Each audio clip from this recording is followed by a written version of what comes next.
Hello guys, welcome to my YouTube channel physics with image. Guys, आज के lecture में हम एप्लीकेशन ऑफ गॉस लॉ के ऊपर बात करेंगे, जिसमें हमारा मेन टॉपिक होगा electric field intensity due to infinite charge sheet. Guys, ठीक है।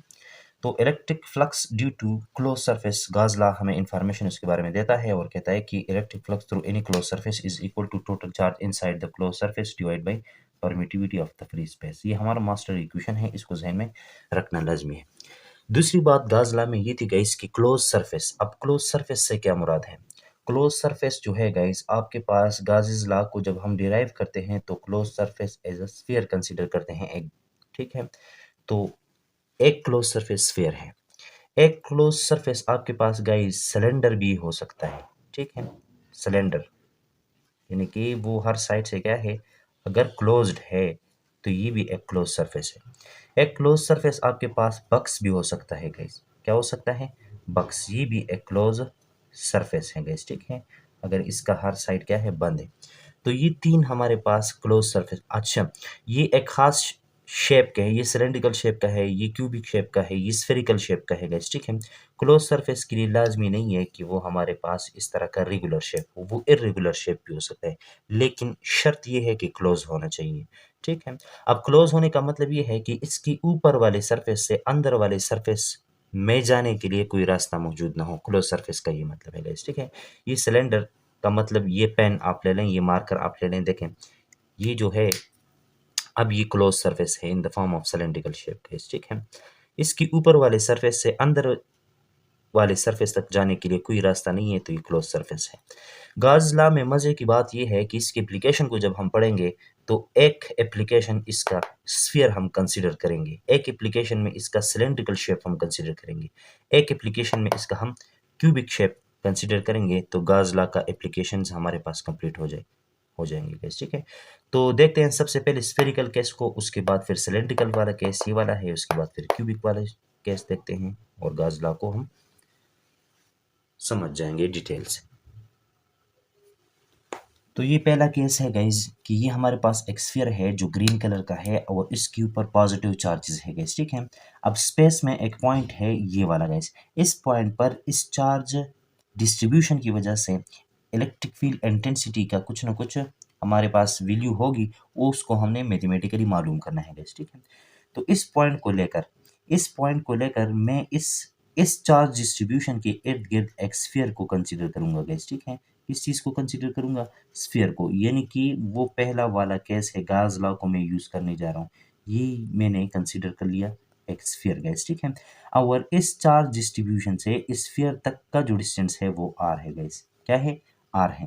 अब मुझे पॉइंट मिल गया गाइस। क्या मिल गया? पॉइंट मिल गया गाइस। ठीक है। अच्छा गाइस, तो हम गॉस लॉ को यूज़ करने जा रहे हैं और गॉस लॉ मेन जो इन्फॉर्मेशन देता है वो फ्लक्स के बारे में इन्फॉर्मेशन देता है। तो यहाँ से हमें अंदाज़ा होता है कि हमें फ्लक्स से बात शुरू करनी है गाइस। ठीक है। इलेक्ट्रिक फ्लक्स की डिफिनीशन क्या है guys? Electric flux is equal to the dot product of electric field lines and the vector area guys. ठीक है।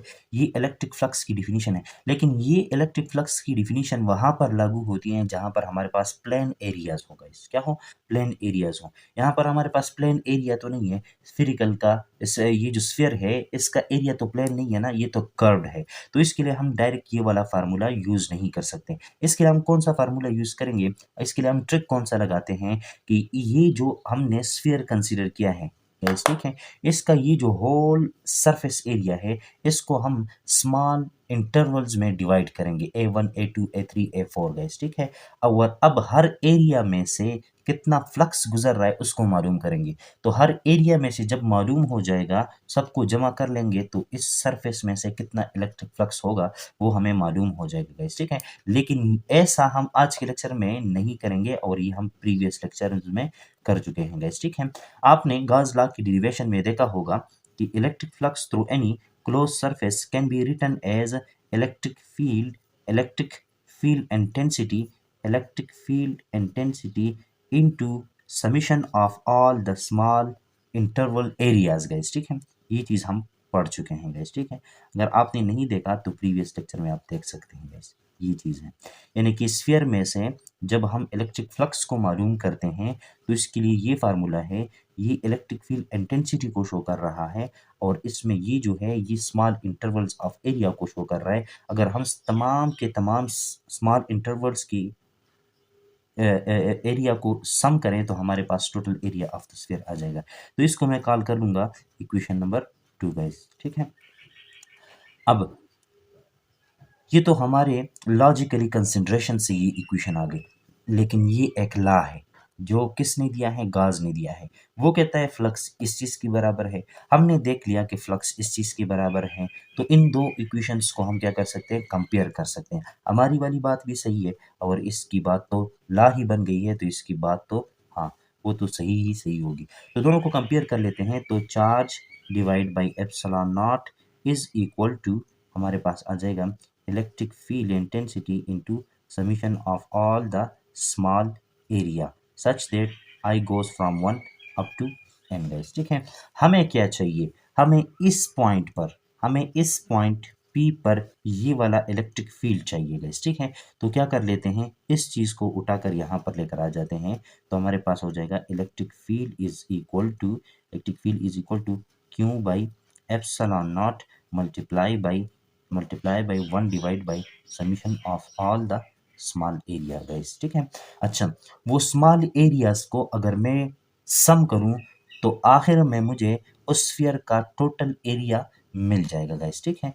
तो क्यों ना इसकी जगह मैं total area of the sphere लिखूं जिसका रेडियस r है गाइस, ठीक है। तो यहाँ से इलेक्ट्रिक फील्ड इंटेंसिटी हमारे पास आ जाएगी Q by epsilon not multiply by 1 divide by total area of the sphere having radius r, वो हमारे पास किस चीज़ के बराबर होता है, 4 पाई आर स्क्वायर के बराबर होता है, ठीक है। तो ये वो इक्वेशंस है जो किसी स्फेरिकली डिस्ट्रीब्यूशन चार्ज से किसी पॉइंट r की ऊपर हमें क्या देता है, इलेक्ट्रिक फील्ड इंटेंसिटी। सिर्फ हमें किस चीज़ का पता हो, उस चार्ज डिस्ट्रीब्यूशन का पता हो कि उस चार्ज का डिस्ट्रीब्यूशन किस नौइयत का है और कितने डिस्टेंस आर की ऊपर हम उस स्फेरिकल डिस्ट्रीब्यूशन ऑफ चार्ज से इलेक्ट्रिक फील्ड इंटेंसिटी को अगर मालूम करना चाहें तो हम ये वाला फार्मूला लगा सकते हैं गाइस, ठीक है। अब आते हैं अपने इस मेन वाले टॉपिक के ऊपर। अच्छा गाइस, तो दूसरा एप्लीकेशन है electric field intensity due to infinite charge sheet guys, ठीक है। ये एक कंसीडर करेंगे, हमारे पास एक शीट है गाइस, ठीक है।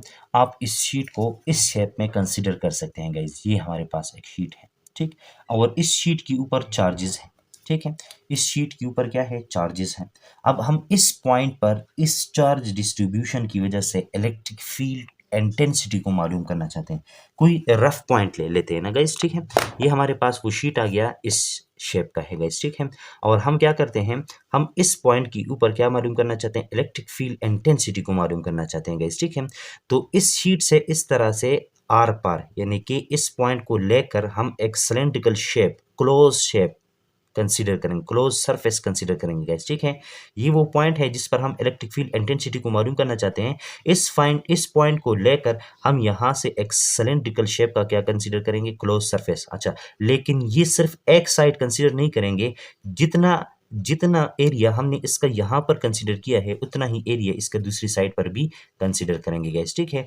ऐसा हमने बोर्ड पर इस तरह लिखा हुआ है गाइस, ठीक है। अब देखें, इस सिलेंड्रिकल सरफेस का ये वाला जो एंड है गाइस, ठीक है। और दूसरी बात ये है कि ये uniform cylindrical close surface, uniform का मतलब ये है कि इस मार्कर की तरह आगे से पतला और पीछे से मोटा नहीं है गाइस, ठीक है। बिल्कुल यूनिफॉर्म है, एक ही जैसा है। अगर एक ही जैसा है तो इस पॉइंट पर जिस पर हम इलेक्ट्रिक फील्ड इंटेंसिटी को मालूम करना चाहते हैं, जो cross sectional area of the close imaginary Gaussian surface है, वो है A1 गाइस, ठीक है। और इस चार्ज डिस्ट्रीब्यूशन से इस एंड पर अगर कोई फील्ड इंटेंसिटी है तो इसको मैं E1 बोल लेता हूँ गाइस, ठीक है। और इसी तरह ये हमारे पास क्या है, ये पॉइंट P1 है गाइस, ठीक है। और इसी एंड पर जो क्रॉस सेक्शनल एरिया है वो है A2 गाइस, ठीक है। और इसी तरह यहाँ पर जो इलेक्ट्रिक फील्ड इंटेंसिटी होगी वो E2 होगी, क्योंकि ये पॉइंट P2 है गाइस, ठीक है। अच्छा, ये तो हो गया। इसके साथ एक और बात ये है कि चूंकि ये यूनिफॉर्म हमने कंसीडर किया है ये यूनिफॉर्म क्रॉस सेक्शनल एरिया का हमारे पास गॉसियन क्लोज सरफेस है, तो इसका मतलब ये है कि ये जो A1 है ये बराबर है A2 के गाइस, ठीक है। इतना काफ़ी है, अब हम अपनी डिरिवेशन की तरफ बढ़ते हैं गाइस, ठीक है।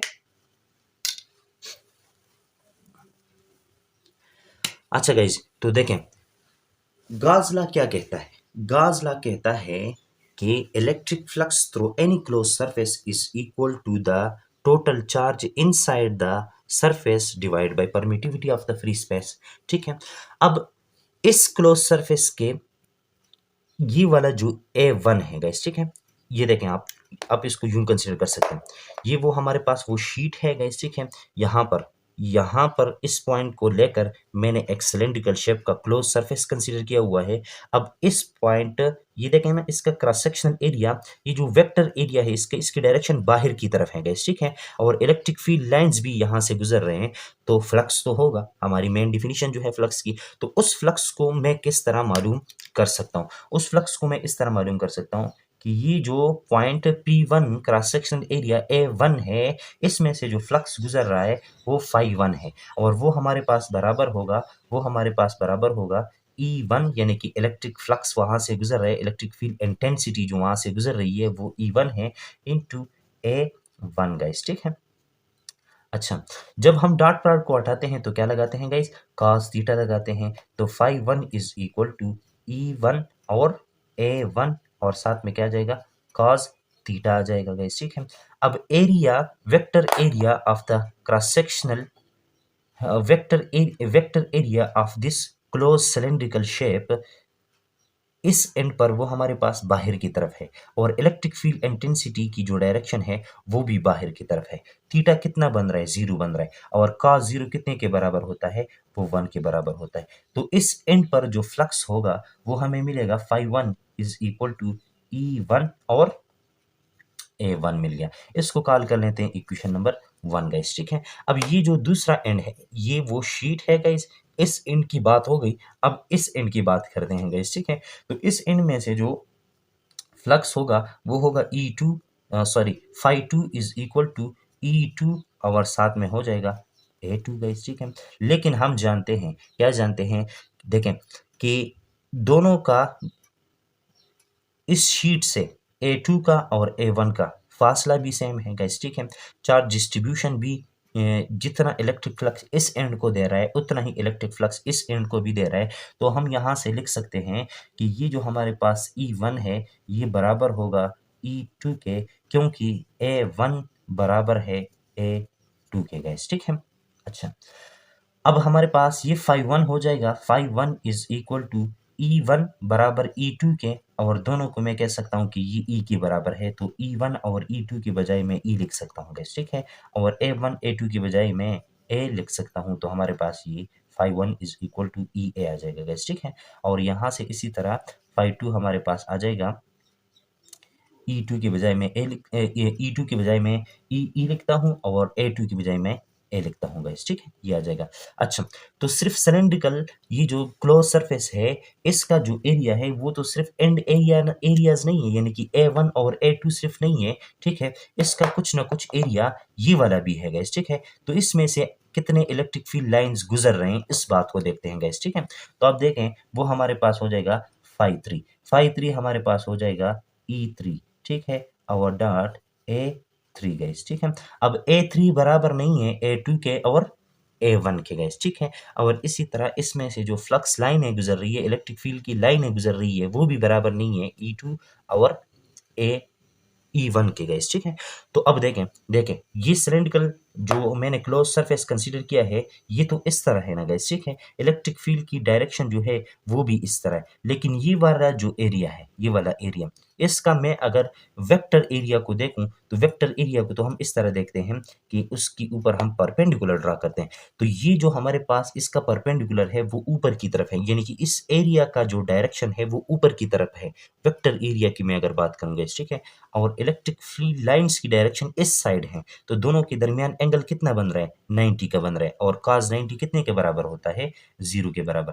तो ये जो phi3 है ये हमारे पास आ जाएगा E3 A3 और cos 90 गाइस, कितना cos 90, और cos 90 कितने के बराबर होता है, 0 के बराबर होता है, तो phi 3 हमारे पास आ जाएगा 0 गाइस। अब टोटल फ्लक्स जो हमने लॉजिकली कंसिडरेशन से फिजिकली सूरत को देखकर हमने मालूम किया इस क्लोज सरफेस में से, वो हमारे पास होगा phi 1 plus phi 2 plus phi 3, यानी कि total flux through this close cylindrical shape वो हमारे पास हो जाएगा phi 1 plus phi 2 plus phi 3 guys, ठीक है। और ये हमारे पास आ जाएगा total flux is equal to phi 1 कितने के बराबर है, E into A, plus phi 2 कितने के बराबर है, E into A, plus phi 3 कितने के बराबर है, 0 के बराबर है। तो टोटल फ्लक्स हमारे पास आ जाएगा, total flux is equal to, ये हमारे पास है 2 टाइम ई ए। इसको कॉल कर लेंगे इक्वेशन नंबर 2 गाइस। अच्छा गाइस, तो ये हमारे पास आ गया इक्वेशन नंबर 2। अब टोटल फ्लक्स हमने फिजिकली देखा इस चीज के बराबर है, लेकिन गास कहता है वो इस चीज के बराबर है, ठीक है गाइस, टोटल फ्लक्स। तो दोनों को हम कंपेयर कर सकते हैं। कंपेयर करके क्या करेंगे, charge divide by epsilon not is equal to हमारे पास आएगा 2 टाइम ई ए गाइस, ठीक है। अच्छा, ये ए आपको पता होना चाहिए कि ये जो हमने सिलेंड्रिकल शेप को कंसीडर किया है इसका क्रॉस सेक्शनल एरिया है, और चूंकि ये यूनिफॉर्म है गाइस, ठीक है। हमें क्या चाहिए, हमें इस पॉइंट पी के ऊपर ये वाला जो ई है ना ये चाहिए गाइस, ठीक है। तो ये 2a इस साइड आके डिवाइड हो जाएंगे, तो ये जो हमारे पास ई है ये आ जाएगा, E is equal to charge divide by epsilon not multiply by 1 divide by 2a आ जाएगा गाइस, ठीक है। इसको कॉल कर लेंगे इक्वेशन नंबर 3 गाइस, ठीक है। अब देखें यहाँ पर ये जो शीट के ऊपर चार्ज डिस्ट्रीब्यूशन है, क्या है, चार्ज डिस्ट्रीब्यूशन है। इसकी अगर मैं इंटेंसिटी की बात करूं, किस चीज की बात करूं, इंटेंसिटी की बात करूं, तो उस चार्ज इंटेंसिटी को अगर मैं इस रो से कंसीडर करूं, तो चार्ज इंटेंसिटी की डिफिनीशन ये है कि charge per unit area guys, ठीक है।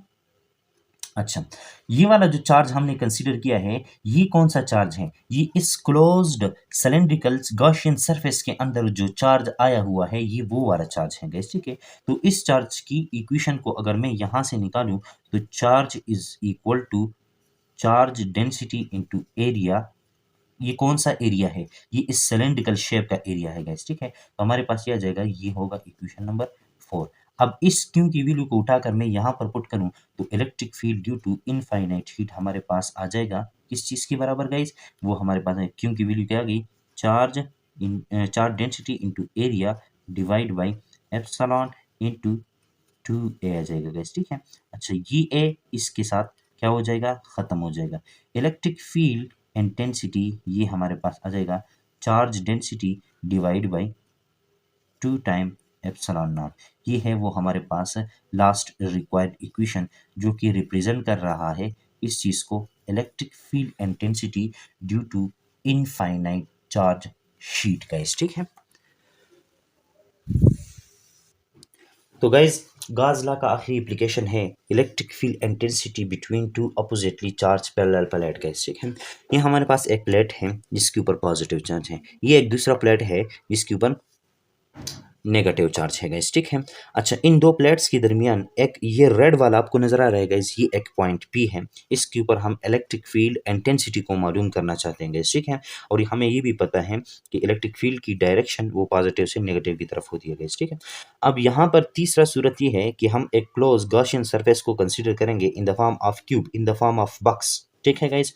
अच्छा, तो अब हम क्या करते हैं, इस अपनी फिजिकली कंडीशंस को देखकर, अपनी फिजिकली फिनोमेना को देखकर, सूरत को देखकर हम क्या करेंगे, इस इस बक्स में से जितना टोटल फ्लक्स होगा उसको मालूम करेंगे और उसको गॉस लॉ से कंपेयर कर लेंगे, तो हमारे पास इक्वेशन आ जाएगा गाइस, ठीक है। आपको पता है कि बक्स के 6 फेसेस है, एक इस साइड, एक इस साइड, 2 हो गए, एक ऊपर की तरफ, एक नीचे की तरफ, 4 हो गए, एक उस साइड और एक इस साइड, 6 हो गई गाइस, ठीक है। और हर सरफेस जो है वो प्लेन है, क्या है, प्लेन है। तो हर सरफेस में से जो फ्लक्स होगा इस चार्ज डिस्ट्रीब्यूशन की वजह से वो अलग अलग होगा गाइस, ठीक है।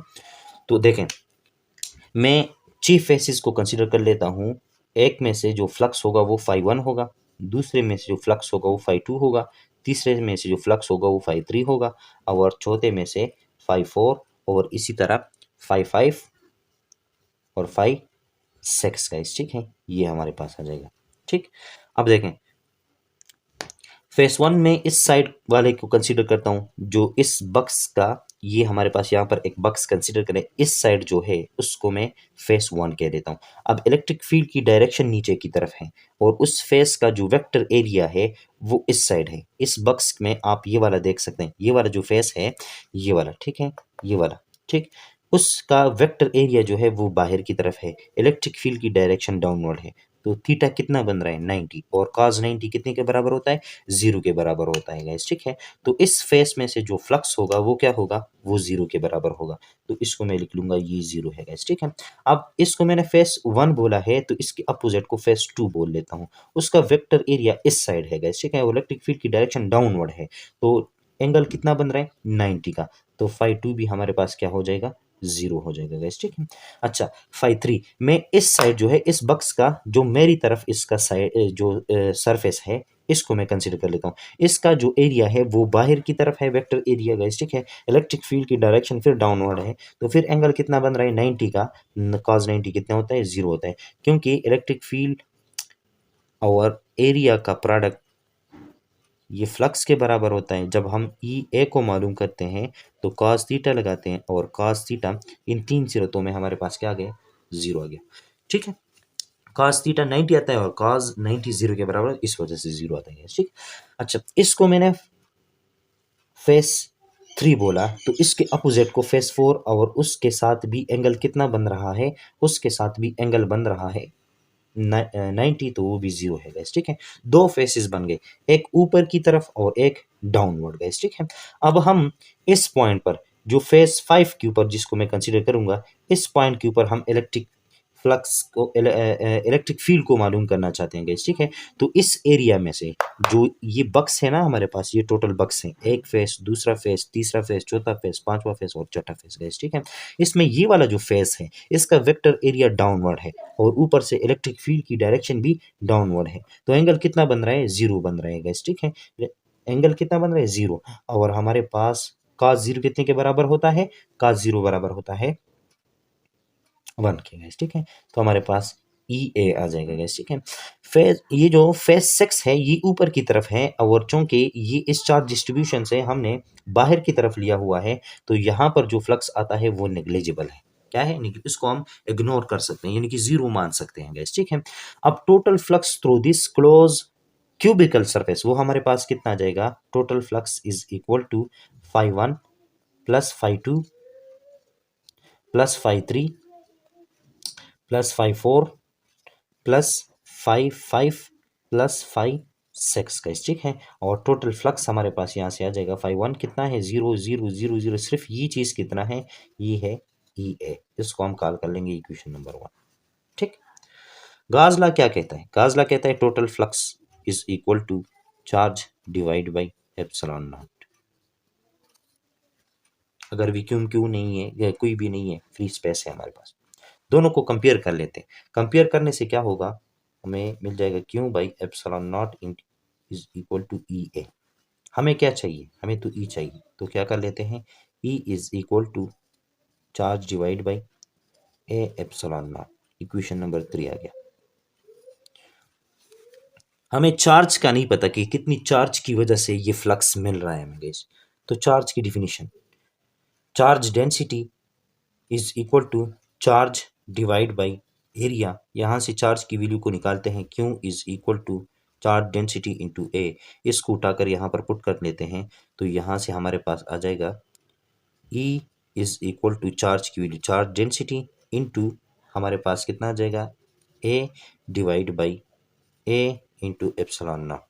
ठीक है, ये चार्ज डेंसिटी की मैं जो डिफिनीशन कर रहा हूँ ये जस्ट इस एरिया के लिए कर रहा हूँ गाइस। ठीक है, तो ये एरिया और ये एरिया सेम है, तो हमारे पास आ जाएगा electric field intensity is equal to charge density divide by epsilon not guys. ठीक है, और ये है हमारे पास वो required equation, charge density divide by epsilon not, कि आपको पैरेलल प्लेट के ऊपर चार्ज डेंसिटी का पता है और इलेक्ट्रिक फील्ड किसी भी पॉइंट पी पर आप मालूम करना चाहते हैं, तो जस्ट आप ये इक्वेशन लगा सकते हैं।